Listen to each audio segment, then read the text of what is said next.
Alhamdulillahi Rabbil Alamin wa salatu wa salamu ala Sayyidil Anbiya wal Mursalin wa ala alihi wa sahbihi ajma'in thumma ma ba'd. Once again, Assalamu alaikum wa rahmatullahi wa barakatuh. মই আজিৰ আপোনাৰ এই নেচিষ্টত আপোনালোকৰ মাজত কিছুমান কোৰানৰ উদাহৰণ দাঙি ধৰিব বিচাৰিছো।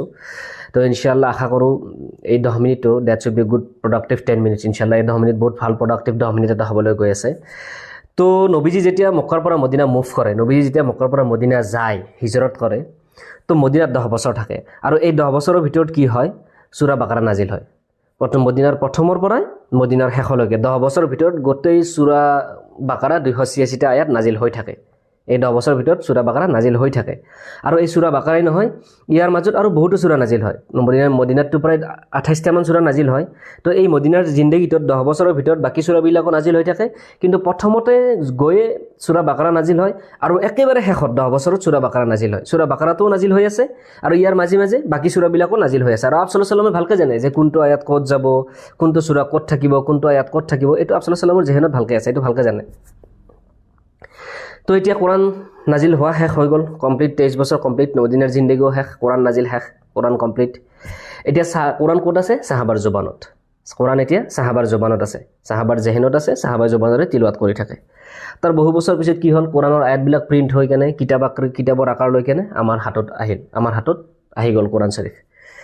কোৰআন যেতিয়া কিতাপ হিচাপে আমাৰ ওচৰত আহিল, যেতিয়া কোৰআন কিতাপ হিচাপে আমাৰ ওচৰত আহিল, তেতিয়া কিছুমান এনেকুৱা তথ্য ওলাই পৰিল, এনেকুৱা কথা চকুত পৰিল, যিবিলাক কথা জবানত থাকোঁতে, কিতাপ নবনাওঁতে কোৰআন, তেতিয়া এইবিলাক বস্তু বিচাৰি উলিওৱাটো সহজ নাছিল। কিন্তু কিতাপ হিচাপে অহাৰ পিছত কিছুমান বস্তু এতিয়া আজি মিলিয়ন কপিজ আজি আমাৰ হাতত কোৰআনৰ, এই কপিবিলাক, এই কোৰআনবিলাক আমাৰ হাতত অহাৰ পিছত কিছুমান তথ্য ওলাই পৰিল, এনেকুৱা তথ্য, যিবিলাক তথ্য আচৰিত লাগে। এতিয়া আমি গণিব পৰা হ'লোঁ, কিছুমান বস্তু চাব পৰা হ'লোঁ যে আলিফ কিমান বাৰ আছে কোৰআন শৰীফত, লাম কিমান বাৰ আছে, মিম কিমান বাৰ আছে, কোনটো শব্দ কিমান বাৰ আছে, এইবিলাক বস্তু আমি চাব পৰা হৈ গ'লোঁ। এতিয়া যিহেতু আমাৰ ওচৰত কিতাপ আছে, আমি চাব পৰা হৈ গ'লোঁ।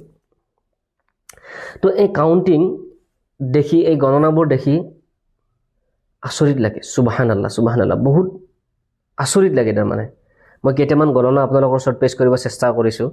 ইয়াৰ পিছত মই আপোনালোকৰ ওচৰত এটা উদাহৰণ দিম, ৱালিদ বিন মুগিৰাহৰ এটা ৱাকিয়া, বহুত ইণ্টাৰেষ্টিং ৱাকিয়া। সেই ৱাকিয়াটো মই আপোনালোকক দাঙি দিম। তাৰ আগত মই কিছুমান কাউণ্টিং আপোনাৰ ওচৰত মই দাঙি ধৰিব বিচাৰিছোঁ।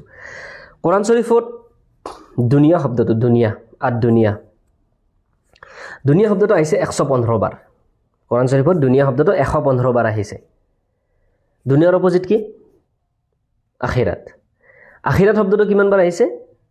115 বাৰ। দুনিয়া 115 বাৰ, দুনিয়াৰ অপজিট আখিৰাত 115 বাৰ। সুবহানাল্লাহ। মই আপোনালোকৰ ওচৰত কিমান দেৰি কথা পাতি আছোঁ, কিমান দেৰি ধৰি কেনে, বহুত সময় ধৰি কথা পাতি আছোঁ। এই কথা পাতি থকাৰ সময়ৰ ভিতৰত মই কিমান বাৰ দুনিয়া কৈছোঁ, কিমান বাৰ আখিৰাত কৈছোঁ, কিবা হিচাপ আছেনে? বাৰু হিচাপ নাই। হিচাপ ৰাখাটো সম্ভৱ নে? পচিবল নেকি? ইম্পচিবল। তে আপ সাল্লাল্লাহু আলাইহি ওয়াসাল্লাম 23 বছৰ জবানেৰে কোৰআন পঢ়ি আছে, 23 বছৰ নাজিল হৈ আছে, জবানেৰে পঢ়ি আছে, কালাম হিচাপে আহি আছে। তো শেষত গৈ এতিয়া আমি কাউণ্ট কৰি হিচাপ কৰি গম পাওঁ যে দুনিয়া 115 বাৰ আছে, আখিৰাত 115 বাৰ আছে। কিমান আচৰিত কথা এইটো। কোৰআনত 2 নম্বৰ, কোৰআনত মালাইকা মানে ফৰিষ্টা, মালাইকা শব্দটো আহিছে 88 টাইমছ, 88 বাৰ। মালাইকা শব্দটো 88 বাৰ আহিছে। আৰু মালাইকাৰ অপজিট কি? ফৰিষ্টাৰ এগেইনষ্ট অপজিট কি আছে? শয়তান। আমি শয়তান বুলি কওঁ, কোৰআনত শয়তান আছে। তো শয়তান শব্দ কিমান বাৰ আহিছে? 88 টাইমছ, 88 বাৰ।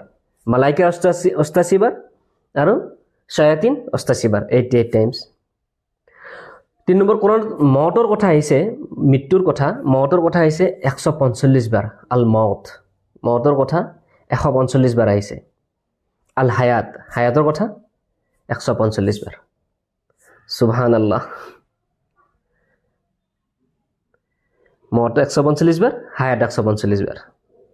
আল কুফৰ, কাফিৰ, কুফৰি কৰা, কুফুৰৰ কথা, আল কুফৰ আহিছে 17 বাৰ, 17 টাইমছ, 17 বাৰ আহিছে। কুফৰৰ এগেইনষ্ট কি আছে? আল ইমানৰ কথা আহিছে 17 বাৰ। কোৰআনত 11 বাৰ আহিছে ইবলিছৰ নাম। ইবলিছৰ নামটো 11 বাৰ আহিছে। ইবলিছ শয়তান আমি জানো না? ইবলিছৰ নাম কোৰানত 11 বাৰ আহিছে, 11 বাৰ। আৰু সেই ইবলিছৰ পৰাই, সেই শয়তানৰ পৰাই পানাহ বিচৰাৰ কথা আল্লাহ পাকে কোৰানত 11 বাৰ মেনশ্যন কৰিছে। আউযু বিল্লাহি মিনাশ শাইতানিৰ ৰাজিম, ফাস্তাউযু বিল্লাহি মিনাশ শাইতানিৰ ৰাজিম। 11 বাৰ ইবলিছৰ নাম আহিছে আৰু সেই 11 বাৰে ইবলিছৰ পৰা পানাহ বিচৰাৰ কথা কোৰানত 11 বাৰ আহিছে। আল্লাহু আকবাৰ, আল্লাহু আকবাৰ। আচৰিত, কোৰানত মা শব্দটো, মান্থ, শ্বেহৰ শব্দটো আহিছে 12 বাৰ, 12 মৰ্তবা, 12 বাৰ ব্যৱহাৰ হৈছে। শ্বেহৰ শব্দটো 12 বাৰ ব্যৱহাৰ হৈছে। আৰু যদি আমি বছৰত যদি মাহ কাউণ্ট কৰোঁ, কিমানটা মাহ হয়? 12টা মাহ। 12 বাৰ মাহ শব্দটো আহিছে, শ্বেহৰ মানে মাহ, শ্বেহৰ শব্দটো 12 বাৰ আহিছে আৰু বছৰত 12টা মাহ। আচৰিত।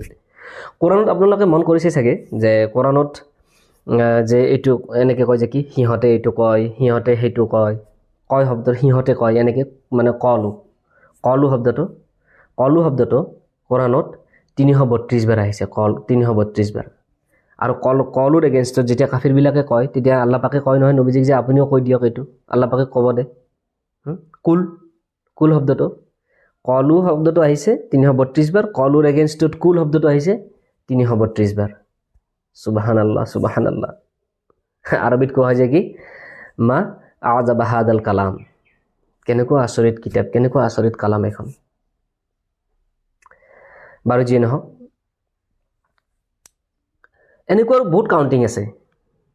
এইখিনি অতি কম সংখ্যক উদাহৰণ, এইখিনি বহুত কম সংখ্যক উদাহৰণ মই আপোনালোকৰ ওচৰত দাঙি ধৰিছোঁ, কিন্তু ইয়াতকৈ আৰু বহুতো হেভি কাউণ্টিং আছে কোৰানত।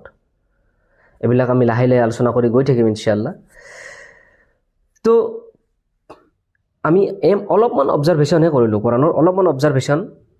কোৰাণ সম্পৰ্কে যিটো নেকি মুখেৰে বা জবানেৰে কোৱা পচিবলে নহয়, সম্ভৱে নহয়, সেই মুখেৰে জবানেৰে নাজিল হোৱাৰ পিছত এনেকুৱা বেলেঞ্চ শব্দবিলাকৰ, এনেকুৱা বহুত এনেকুৱা শব্দ আছে যিবিলাক একিউৰেট, মানে হিচাপবিলাক বৰাবৰ আছে, এনেকুৱা বৰাবৰ আছে। জবানেৰে নাজিল হোৱাৰ পিছতো এনেকুৱা বেলেঞ্চ।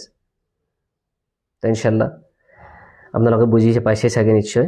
তো ইনশাআল্লাহ এইবাৰ আমি আলোচনা কৰিম ৱালিদ বিন মুগিৰা, খুব ইণ্টাৰেষ্টিং ৱাকিয়া এটা। তাৰপিছত আমি আবু জেহেল, আখনাছ আৰু আবু সুফিয়ানৰ এটা ৱাকিয়া, এই দুটা ৱাকিয়া আলোচনা কৰিম। ওয়া আখিৰু দাৱানা আলহামদুলিল্লাহি ৰাব্বিল আলামিন, বাৰাকাল্লাহু লানা ওয়া লাকুম।